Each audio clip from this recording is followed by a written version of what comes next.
Então, turma, parece que o fantasma da tributação chegou de vez ao mercado de fundos imobiliários. A nova proposta da reforma tributária do governo federal saiu na sexta-feira e no vídeo de hoje a gente vai comentar com vocês os principais pontos do que essa nova proposta da reforma impacta no mercado de fundos imobiliários. Então me acompanhe no vídeo de hoje.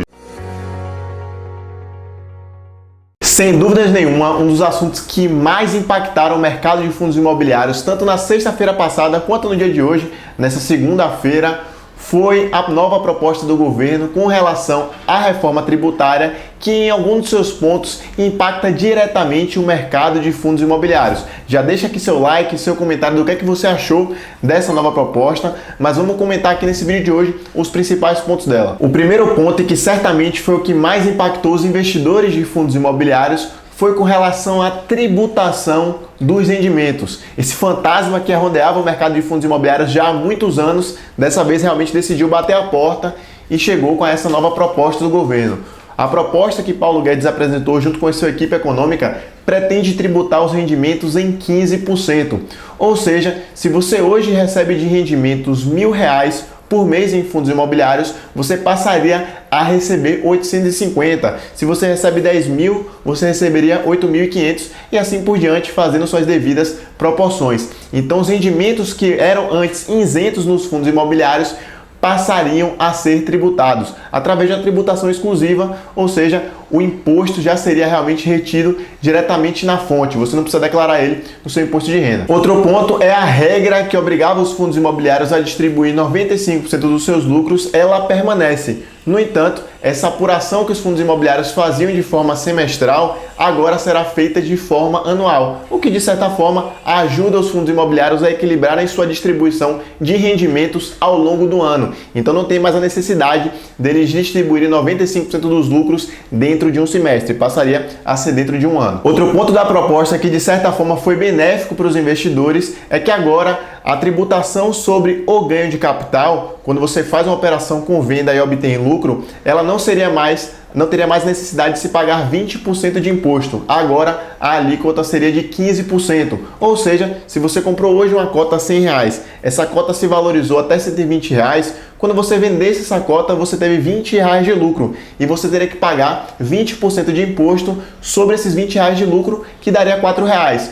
Hoje, essa alíquota ela cai para 15%, ou seja, você pagaria apenas R$3, o que é um ponto positivo e equaliza com os outros tipos de fundos e também com o mercado de ações. Para os LCIs e CRIs, a isenção ela segue mantida. Então, aquele risco que muitos investidores especulavam de ter uma bitributação nos fundos de papel, ela já caiu por terra, tá bom? A tributação ela será realmente somente na ponta final do investidor pessoa física. E com relação ao imposto que nós pagaríamos no momento do ganho de capital, a apuração de lucros e prejuízos ela era feita de forma mensal. Agora ela passaria a ser, caso a proposta seja aprovada, de forma trimestral. Ou seja, se você vender uma operação com lucro em janeiro, você geraria a DARF somente no mês de abril. Após o trimestre, você gera a DARF no último dia útil subsequente ao trimestre que você realizou a venda. E dentre os principais pontos, também foi revogada a isenção do FIAGRO, que acabou de ser aprovada há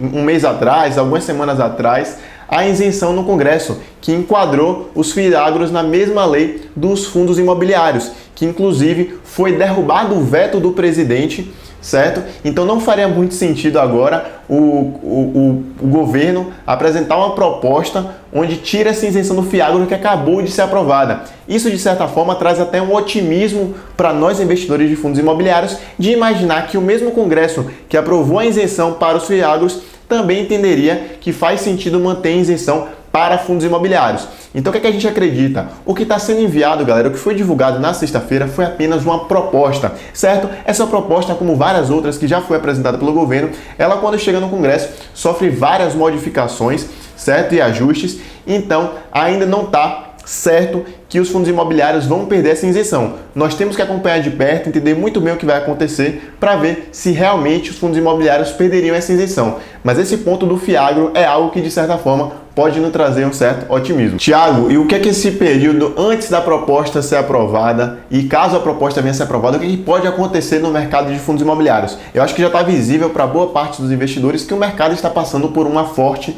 correção. Na sexta-feira, quando saiu a proposta, a gente já pôde ver isso. E hoje, na segunda-feira, as perdas elas continuam sendo fortes também no mercado de fundos imobiliários. E qual é o ponto? A gente tem que entender que, naturalmente, boa parte dos investidores de fundos imobiliários chegaram nos últimos 2 anos. São investidores que não estão acostumados com essa volatilidade.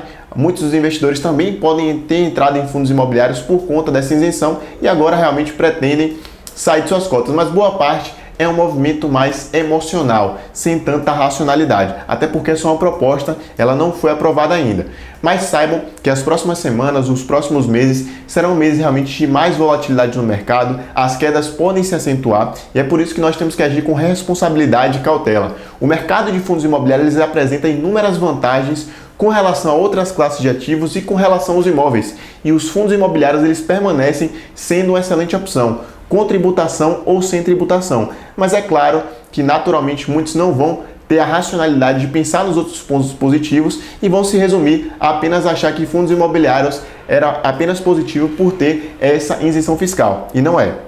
E o ponto principal é que é apenas uma proposta, galera. Como eu comentei com vocês, o Fiagro acabou de realmente ter sua isenção fiscal garantida. Não faria muito sentido para mim o mesmo Congresso que aprovou tirar essa isenção para fundos imobiliários, então tem muita água para rolar aí, vamos acompanhar de perto, mas vamos principalmente ter cautela e responsabilidade. Identificar oportunidades que podem surgir no mercado de fundos imobiliários, com essa tributação de 15%, na lógica, se você fizer uma conta de padeiro, você vai ver que teria que ter uma correção no mercado de mais ou menos 15%, para equalizar esse yield. No entanto, a gente sabe que muitos investidores vão pensar na possibilidade de se manter isento. Então essas correções de 15% eu acho meio difícil de acontecer, mas se realmente for tributado, pode ter essa correção de 15%, certo? Pegando todo o período. E é basicamente isso. Vamos manter calma, vamos ter cautela, vamos pensar com responsabilidade e identificar, porque certamente vão surgir oportunidades, certo? Essa é mais uma correção que teve. Vamos seguir otimista e continue nos acompanhando. Deixa aqui nos comentários se você acha que essa proposta vai para frente ou não e caso ela venha a ser aprovada, se você vai permanecer no mercado de fundos imobiliários.